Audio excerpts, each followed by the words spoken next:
नमस्कार दोस्तों। चाहे कैसा भी समय हो, हर परिस्थिति में मुस्कुराना और खुश रहना एक ऐसी कला है जिसे अगर आपने सीख लिया तो कोई भी मुश्किल आपको हरा नहीं सकती।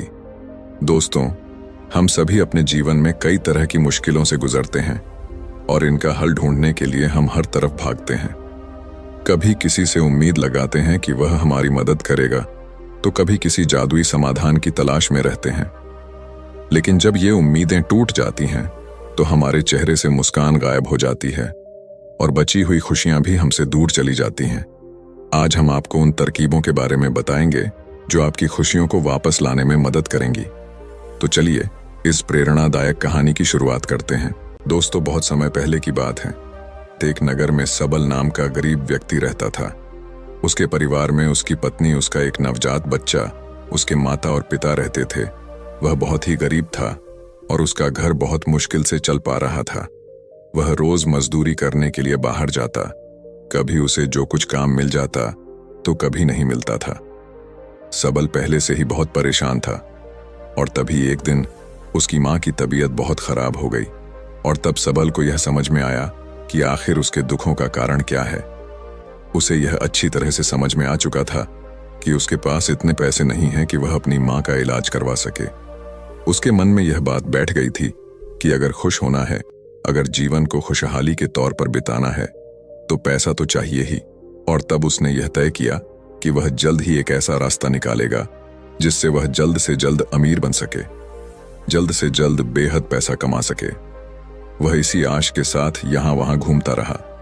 उसने तरह तरह के कामों की तलाश की, लेकिन उसे ऐसा कोई काम नहीं मिला जिससे वह जल्द से जल्द अमीर बन सके, जल्द से जल्द ज्यादा पैसा कमा सके। एक दिन निराश होकर सबल जंगल के रास्ते से घर लौट रहा था। तब भी उसने देखा कि एक व्यक्ति एक महिला को लूट रहा है। वह उससे उसका सारा धन छीन रहा है। यह देखकर सबल वहीं पर स्तब्ध खड़ा रहा। सबल उस लुटेरे को देखता रह गया। किस प्रकार वह लुटेरा उस औरत से उसके स्वर्ण के आभूषण छीन रहा था। यह देखकर सबल के मन में ख्याल आया, यदि मैं भी यही कार्य करूं तो मेरे पास भी बहुत जल्द बहुत पैसा होगा और मैं भी बहुत जल्द अमीर बन जाऊंगा। यह सोचकर वह बहुत प्रसन्न हुआ और अगले दिन से ही उसने यह कार्य करना भी शुरू कर दिया। वह जंगल के रास्ते आने जाने वाले यात्रियों को लूटने लगा और ऐसा करने से देखते ही देखते उसके पास अधिक धन दौलत इकट्ठा होने लगी। उसके घर की स्थिति भी अब सुधरने लगी। पहले वह 2 वक्त की रोटी के लिए दिन रात मेहनत किया करता था, लेकिन अब वह अपने जीवन में सपने देखने लगा है। उसने अपना एक बड़ा घर बनवाया, अच्छे कपड़े पहनने लगा, अच्छा खाना पना, सब कुछ उसके पास था। यह सब देखकर वह व्यक्ति बहुत खुश था कि आखिरकार उसने अपने जीवन में वह खुशियां पा ही ली जिसकी वह चाहत रखता था। देखते ही देखते समय बीतने लगा और समय के साथ साथ उसके घर में लड़ाई झगड़े भी बनने लगे थे। उसकी माँ और की पत्नी के बीच में हर रोज किसी न किसी बात को लेकर बहस हो ही जाती। छोटी छोटी बातों को लेकर वे लोग आपस में लड़ने और झगड़ने लग जाते। इसी प्रकार छोटी छोटी बातें बड़े बड़े झगड़ों का कारण बन जाया करती। इसी प्रकार हम भी अपना जीवन जी रहे हैं। हम भी बहुत छोटी छोटी बातों को लेकर लड़ पड़ते हैं, झगड़ पड़ते हैं और इससे यह पता चलता है कि हम किस कदर बेहोश हैं। हम अपने जीवन को जागरूक होकर नहीं जीना चाहते। यदि हम जागरूक होकर अपना जीवन जी तो हमें यह अच्छी तरह से पता चल जाएगा कि जीवन बहुत छोटा सा है और इसे हमें खुशी खुशी जीना चाहिए। हम अपने जीवन में खुशियां चाहते हैं और खुशियों की तलाश करते रहते हैं, लेकिन कैसे खुद दुखी होकर, और जो व्यक्ति पहले से ही दुखी है उसे भला खुशियां क्यों मिलेंगी, और ऐसा व्यक्ति दूसरों को और दे भी कह सकता है। ठीक इसी प्रकार उस व्यक्ति के जीवन से भी खुशियां अब चली गई थीं। वह सबको यह समझाकर थक गया था कि इन छोटी छोटी बातों में आखिर क्या रखा है। इन बातों के लिए झगड़ कर आखिर आप लोगों को क्या मिल जाएगा। पर कोई भी उसकी बात समझ नहीं रहा था। एक दिन सुबह सुबह सबल की माता और उसकी पत्नी में अचानक यूं ही लड़ाई हो गई। दोनों आपस में झगड़ा करने लगे और यह देखकर वह बहुत दुखी हो गया और क्रोधित होकर घर से निकल गया। वह एक बात सोचते हुए आगे जा रहा था कि तभी उसके मन में एक ख्याल आया।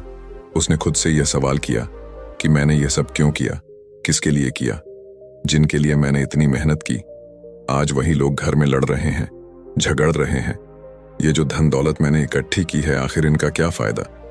जब इस धन दौलत से मुझे खुशियां नहीं मिल सकती तो आखिर इसके पीछे भागने का क्या मतलब? धन दौलत में खुशियां नहीं है। इससे ज्यादा खुशी तो तब थी जब मेरे पास कुछ नहीं था, मैं गरीब था। कम से कम मेरा परिवार हमेशा खुश तो रहता था। यह सोचकर उसने तय किया कि आज से वह कभी किसी को नहीं लूटेगा और आज से वह इस लूटपाट के कार्य को बंद कर देगा। और उसने ऐसा ही किया। अब वह कभी किसी को परेशान नहीं करता था, ना ही कभी किसी को लूटता था। वह हमेशा घर पर बैठा रहता और धीरे धीरे देखते ही देखते धन की कमी होनी शुरू हो गई। यहां तक कि उसका घर का सारा सामान भी अब बिकने लगा था। किंतु अभी उस गरीब व्यक्ति के मन में यह विश्वास था कि सब कुछ पहले जैसा हो जाएगा। लेकिन देखते ही देखते उसके घर के हालात बद से बदतर होने लगे। परिवार का हर एक सदस्य अब एक दूसरे पर इल्जाम लगा रहा था, एक दूसरे को दोष दे रहा था। यह सब तेरी वजह से ही हो रहा है। यदि तूने ऐसा ना किया होता तो आज ऐसा ना होता। हर कोई एक दूसरे को ताने मार रहा था। हर कोई हर किसी को तरह तरह की बातें सुना रहा था। खुशियां तो मानो उसका घर अब पता तक भूल गई। और बहुत दिनों के बाद भी जब सब कुछ सही नहीं हुआ, तब वह व्यक्ति परेशान होकर घर से बाहर निकला ताकि वह 2 पल खुशी और सुकून के साथ बिता सके। और देखते ही देखते उसके मन में तरह तरह के विचार चलने लगे। वह यह सोचने लगा कि यदि मैं घर से दूर रहूंगा तो शायद मेरी खुशियां वापस लौट आएंगी और मुझे सुकून भी मिलेगा। यही सोचकर वह कुछ दिनों के लिए घर से दूर रहने लगा। कुछ दिन तो उसे बहुत अच्छा लगा, मन को बहुत शांति मिली।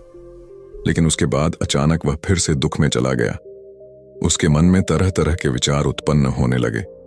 एक दिन एक पेड़ के नीचे बैठकर सबल यह सोच रहा था, मुझे लगता है कि घर पर अब सब कुछ ठीक हो चुका होगा। अब मुझे घर चले जाना चाहिए।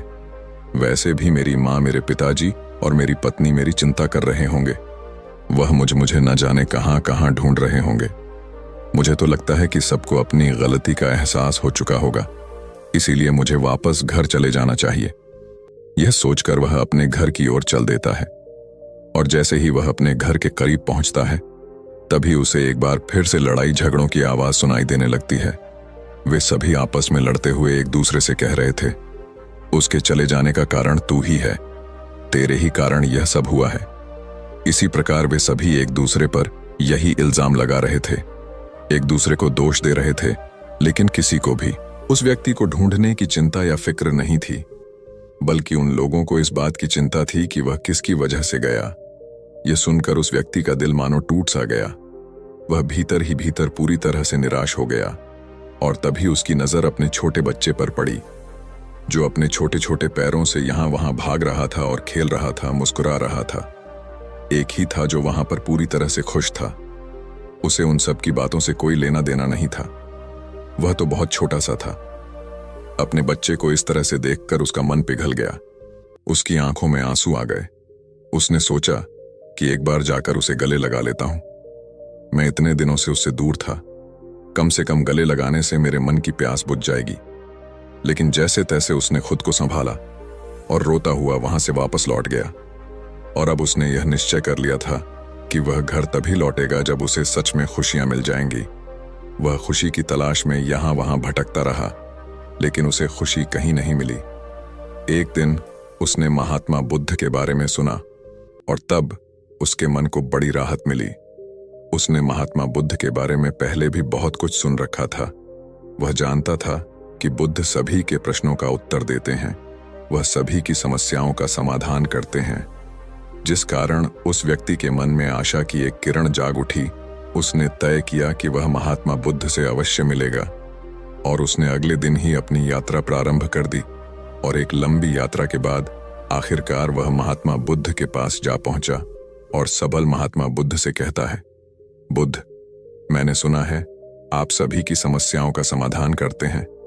आप कभी किसी को खाली हाथ नहीं जाने देते। मेरी भी एक समस्या है, क्या आप मुझे बता सकते हैं? क्या आखिर यह खुशी कहाँ मिलती है? मैं अपने परिवार के लिए खुशी ले जाना चाहता हूं। मैंने खुशी की तलाश कहां कहां नहीं की। मैं यहां से वहां भटकता रहा, लेकिन अब तक मुझे खुशी का कोई पता नहीं मिला। एक अरसा बीत चुका है। मेरे घर में हर रोज झगड़े ही होते हैं। खुशी का तो मानो नामो निशान नहीं है। महात्मा बुद्ध ने सबल की सारी बातें ध्यानपूर्वक सुनी और उसके बाद वह उसी व्यक्ति से कहते हैं, भंते, मेरी भी एक चीज खो हो गई है। अगर तुम उसे मुझे खोजने में मेरी मदद करोगे तो मैं तुम्हारी खुशियों को अवश्य ही तुम्हें खोज कर दे दूंगा। इस पर सबल महात्मा बुद्ध से कहता है बुद्ध, बताइए वह कौन सी चीज थी, मैं उसे ढूंढ कर ला दूंगा। इस पर बुद्ध कहते हैं, एक छोटे से बच्चे ने मुझे एक छोटा सा सफेद पत्थर दिया था और वह पत्थर उस बच्ची को बहुत प्यारा था और उसने अपनी सबसे प्यारी चीज मुझे भेंट की थी और वह मेरे लिए बहुत कीमती था। लेकिन देखो, मेरी अज्ञानतावश मैंने उसे खो दिया। अब मैं उस पत्थर को कहां खोजूं? तभी वह युवक बुद्ध से कहता है बुद्ध, बताइए आपने आखिरी बार वह पत्थर कहां देखा था? इसका जवाब देते हुए महात्मा बुद्ध कहते हैं, भंते, जब मैं उस पेड़ के नीचे बैठा था तब मैंने उसे आखिरी बार देखा था और उसके बाद वह पत्थर ना जाने कहां चला गया। महात्मा बुद्ध के मुख से यह सुनकर सबल तुरंत ही भागा उस पेड़ के नीचे जा पहुंचा और वहां पर उस सफेद पत्थर की तलाश करने लगा। तभी महात्मा बुद्ध ने उसे रोकते हुए कहा, भंते, भले ही मैंने वह पत्थर उस पेड़ के नीचे खोया हो, लेकिन तुम्हें वह पत्थर उस पेड़ के नीचे नहीं खोजना है। तुम उस जगह को छोड़कर इस दुनिया में कहीं भी उस पत्थर को खोजो और जब मिल जाए तो मुझे लाकर दे देना। और हां, याद रहे, वह पत्थर बिल्कुल छोटा सा और सफेद था जिस पर खुशी लिखा हुआ है। सबल ने वहां पर बुद्ध की बात मान ली। उसने उस पेड़ के नीचे ना जाकर आसपास की जगहों पर देखने लगा। उसने पूरा दिन यूं ही निकाल दिया। उसने पूरा गांव छान मारा, लेकिन उसे कुछ भी नहीं मिला। देखते ही देखते वह एक बार फिर उस पेड़ के नीचे जा पहुंचा। तभी उसे महात्मा बुद्ध की वह बात याद आ गई कि उसे वह पत्थर उस पेड़ के नीचे नहीं ढूंढना है। तभी वह मन ही मन सोचने लगा, बुद्ध बड़ी अजीब सी बात कर रहे हैं। जो चीज जहां है, अगर मैं उसे वहां नहीं ढूंढूं तो वह मुझे कैसे मिलेगी, और उस चीज को वहां ना ढूंढ कर कहीं और कैसे ढूंढा जा सकता है। आखिरकार हारकर वह बुद्ध के पास वापस लौटा और उसने महात्मा बुद्ध से कहा है, बुद्ध, आप बड़े अजीब सी बात कर रहे हैं। जो चीज जहां खोई है, अगर मैं उसे वहां नहीं ढूंढूं तो मुझे कैसे मिलेगी? और आप कहते हैं कि उसे उस पेड़ के नीचे ना ढूंढो जहां वह खोई है, बल्कि उसे पूरी दुनिया में ढूंढ लो। भला ऐसे कैसे हो सकता है? आखिर जो चीज जहां खोई है वह मुझे वहीं तो मिलेगी। पूरी दुनिया में उसे खोज कर मैं क्या करूंगा? इस पर महात्मा बुद्ध बड़ी अचरज से उस व्यक्ति से कहते हैं, तो इसका अर्थ क्या हुआ? क्या उस पत्थर को नहीं ढूंढा जा सकता? इस पर सबल जवाब देते हुए कहता है, हां बिल्कुल, उस पत्थर को पूरी दुनिया में कहीं नहीं ढूंढा जा सकता। तभी महात्मा बुद्ध सबल से कहते हैं, तो ठीक है, चलो उस पेड़ के नीचे ही ढूंढ लो। सबल महात्मा बुद्ध की यह बात मानकर तुरंत ही उस पेड़ के नीचे गया और थोड़ी ही देर में उसने वह छोटा सा पत्थर ढूंढ निकाला, जिसे पाकर वह बहुत खुश था। उसे लेकर सबल महात्मा बुद्ध के पास आया और वह पत्थर महात्मा बुद्ध के हाथों में रखते हुए उसी वक्त महात्मा बुद्ध से कहता है, बुद्ध लीजिए, मैंने आपका पत्थर खोज लिया। अब आप मुझे मेरी खुशियां ढूंढ कर दीजिए, जैसा कि आपने मुझे वचन दिया था। यदि मैं आपका पत्थर ढूंढ लूं तो आप मुझे मेरी खुशियां ही ढूंढ कर दे देंगे। इस पर बुद्ध मुस्कुराने लगे और सबल से कहते हैं, भंते, मैं तुम्हें कब से तुम्हारी खुशियां ही तो लौटाने का प्रयास कर रहा हूं। जो चीज जहां खोई है उसे वहां ना ढूंढकर यदि हम उसे पूरी दुनिया में ढूंढे तो वह हमें कहीं नहीं मिल सकती। उसे तो हमें वहीं पर खोजना पड़ेगा जहां वह खोई है। और यही कारण है कि तुम्हारे कितने ही अथक प्रयासों के बाद भी तुम अपनी खुशियों को खोज नहीं पा रहे, क्योंकि तुमने उन्हें कहीं और खोया है और तुम उसे पूरी दुनिया में ढूंढ रहे हो। तो ऐसा कैसे हो सकता है कि तुम्हें वह खुशियां मिल जाएं?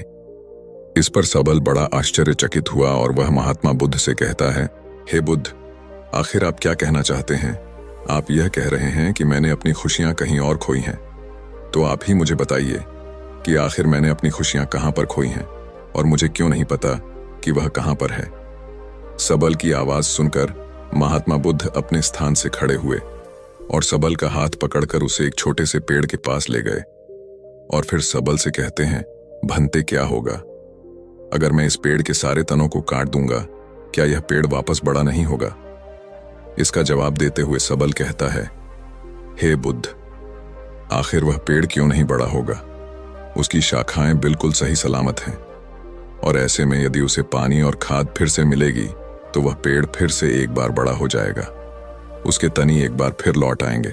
तभी महात्मा सबल से कहते हैं, तो इसका अर्थ क्या हुआ? क्या मैं इस पेड़ के कुछ शाखाओं को काट दूं? क्या ऐसा करने से यह पेड़ फिर बड़ा नहीं होगा? क्या ऐसा करने से इसकी शाखाएं फिर से तैयार नहीं होंगी? इसका जवाब देते हुए सबल कहता है, नहीं नहीं बुद्ध, ऐसा नहीं होगा, बल्कि इसकी शाखाएं एक बार फिर से निकल आएंगी और यह पेड़ एक बार फिर से बढ़ने लगेगा। तभी महात्मा बुद्ध सबल से कहते हैं, तो मैं क्या करूं? क्या मैं इसका मुख्य तन्हाई काट दूं? क्या ऐसा करने से यह पेड़ समाप्त हो जाएगा? बुद्ध के इस प्रश्न का जवाब देते हुए सबल कहता है, बुद्ध, आप भी कैसी बातें कर रहे हैं? आप तो इतने ज्ञानी हैं, फिर भी आप एक छोटी सी बात नहीं समझ पा रहे हैं। यदि आपने इसके मुख्य तने को काट भी दिया तब भी यह पेड़ समाप्त नहीं होने वाला, बल्कि आपने इसे जहां से काटा होगा वापस फिर से इसकी वहां से शाखाएं फूटने लगेंगी और एक बार फिर से यह पेड़ बड़ा होने लगेगा। हाँ, इसमें समय जरूर लगेगा, लेकिन यह पेड़ पे बड़ा जरूर होगा। तभी महात्मा बुद्ध सबल से कहते हैं, तो बनते क्या करूं? आखिर इस पेड़ को मैं कैसे समाप्त करूं? तुम ही मुझे बताओ, तुम ही मेरा मार्गदर्शन करो। इसका जवाब देते हुए सबल कहता है, इस धरती के भीतर इसके जो जड़ें मौजूद हैं वह इस पेड़ को संचालित कर रही है और यह निर्धारित कर रही हैं कि यह पेड़ ऊपर से कैसा दिखाई देगा, इसका आकार कैसा होगा, इसकी मजबूती कितनी होगी। जब तक उस जड़ को समाप्त नहीं किया जाएगा तब तक यह पेड़ वापस धरती के ऊपर निकलता ही रहेगा। सबल की आवाज सुनकर महात्मा बुद्ध मुस्कुराने लगे और सबल से कहते हैं, यह तो तुमने बिल्कुल ठीक कहा बनते। जिस प्रकार इस पेड़ की जड़ें धरती के भीतर है, उसी प्रकार मनुष्य की जड़ें भी उसके ही भीतर हों। यदि उसे बाहर कोई भावना नहीं दिखाई दे रही तो इसका अर्थ यह है कि उसकी जड़ों में ही कोई कमी है। अर्थात जिस प्रकार तुम खुशियां बाहर ढूंढ रहे हो और वह तुम्हें नहीं मिल रही और मिलेंगी भी कैसे, क्योंकि वह तो तुम्हारे भीतर है। जब तक तुम भीतर से खुश नहीं रहोगे तब तक बाहर किसी भी चीज में तुम्हें आनंद नहीं मिलेगा, तब तक बाहर की किसी भी चीज में तुम्हें वह खुशी नहीं मिलेगी। महात्मा बुद्ध की यह बात सुनकर सबल बुद्ध से कहता है, बुद्ध, आप सत्य कहते हैं, लेकिन बाहर के हालत, बाहर के वातावरण हमारी खुशियां हमसे छीन लेते हैं। ऐसे में हम क्या करें? इस पर बुद्ध जवाब देते हुए कहते हैं, भंते, यह सब तुम्हारा भ्रम है। इस पेड़ को देखो, एक समय ऐसा भी आता है जब इस पेड़ के सारे पत्ते गिर जाते हैं, और फिर एक और समय आता है जब इस पेड़ पर हरे भरे नए पत्ते आते हैं, और यह प्रक्रिया निरंतर चलती रहती है। और इससे तुम यह समझ सकते हो कि बाहर की स्थितियां केवल कुछ समय के लिए परिवर्तित जरूर होती हैं, पर वह भीतर की उस शक्ति को, वह भीतर की उस परिस्थिति को बाहर आने से रोक नहीं सकती। सच्ची खुशी तुम्हारे भीतर ही है, फिर चाहे परिस्थितियां कैसे भी क्यों ना हो, चाहे तुम पर दुखों का पहाड़ ही क्यों ना टूट पड़ा हो, तुम उन परिस्थितियों में खुशियां ढूंढ ही लोगे। तुम्हारे चारों तरफ खुशियां ही खुशियां हैं। केवल अपने भीतर झांक, अपने अंतरात्मा में अपनी खुशी को ढूंढो। इस पर सबल महात्मा बुद्ध से कहता है, हे बुद्ध, आप जो कह रहे हैं वह बिल्कुल सत्य है, लेकिन मैं अपनी अंतरात्मा में खुशी कैसे ढूंढ सकता हूं? मुझे तो अपने भीतर उतरना आता ही नहीं। इसका जवाब देते हुए महात्मा बुद्ध सबल से कहते हैं, भंते, जब तुम किसी को लड़ते या झगड़ते हुए देखते हो तो तुम्हें कैसा लगता है? इसका जवाब देते हुए सबल कहता है बुद्ध, मुझे बहुत बुरा लगता है। मेरा मन करता है कि मैं वहां से कहीं दूर चला जाऊं।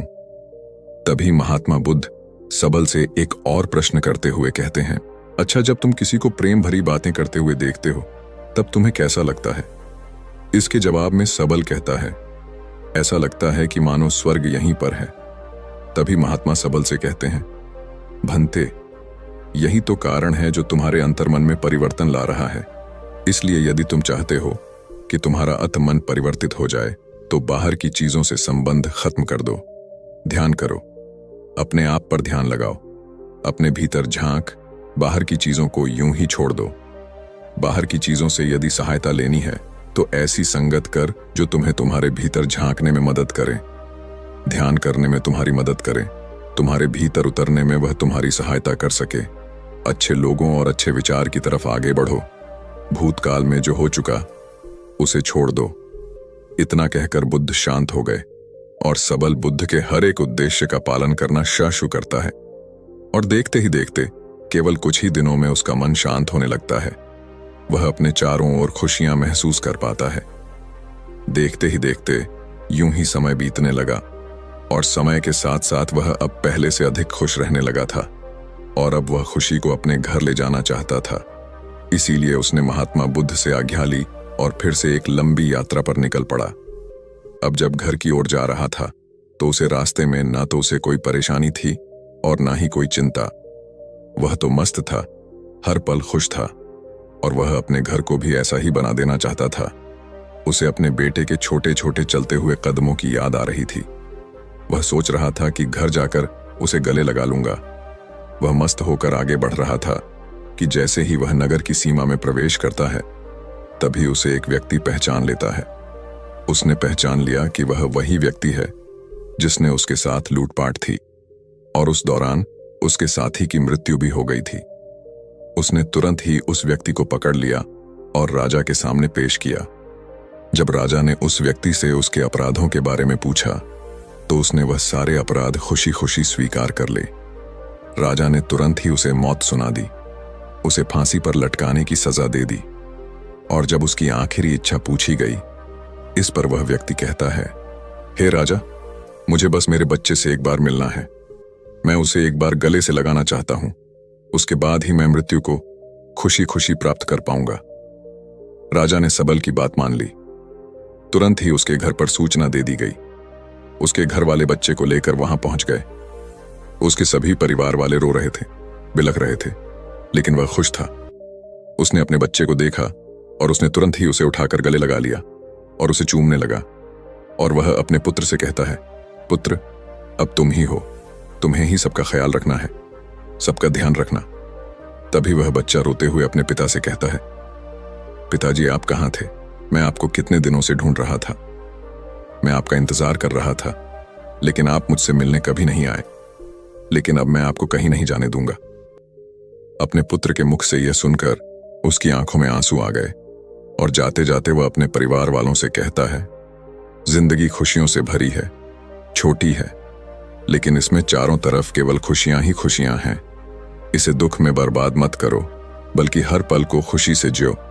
इस तरह से यूं छोटी छोटी बातों पर लड़ाई झगड़े करते रहना, यह अच्छी बात नहीं है।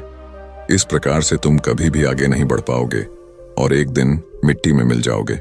इसीलिए जब तक जिंदा हो, इस जीवन को खुशी खुशी जियो, क्योंकि यह समय वापस नहीं लौटने वाला। सबल अपने परिवार से बातें कर ही रहा था कि तभी राजा के आदेश पर सैनिकों ने जबरदस्त उसे पकड़कर फांसी पर लटका दिया। उसका परिवार यह नजारा देखता रह गया। वे लोग चिल्लाते रोते रह गए और आज उन्हें अपनी गलती का एहसास भी हो चुका था। वे अच्छी तरह से समझ चुके थे कि इन सब का कारण कौन है। दोस्तों, आप में से हर कोई बहुत भाग्यशाली है, क्योंकि आपको इतना कीमती जीवन मिला है। इस जीवन को यूं ही दुखों में बर्बाद क्यों कर रहे हो, बल्कि इसे तो हमें खुशियों के साथ जीना चाहिए, अपने परिवार के साथ मिलजुल कर जीना चाहिए। लेकिन हम हैं कि छोटी छोटी बातों पर लड़ते और झगड़ते रहते हैं। हम यह नहीं सोचते कि जिस पल को हमने बर्बाद किया है, वह पल, वह समय दोबारा नहीं लौटने वाला ला। इसलिए आज और इस पल को खुशी खुशी जिए। और जब भी आपके मन में किसी के प्रति ईर्ष्या या लड़ने झगड़ने वाली भावनाएं उत्पन्न हो, तो तुरंत ही अपने आप से कहे कि मैं भाग्यशाली हूं, मुझे इतना कीमती जीवन मिला है और मैं अपना जीवन यूं ही व्यर्थ नहीं करने वाला। दोस्तों, आशा करता हूं आज की यह कहानी आपको पसंद आई होगी। चैनल इंस्पायर IQ को सब्सक्राइब करना ना भूलें। धन्यवाद।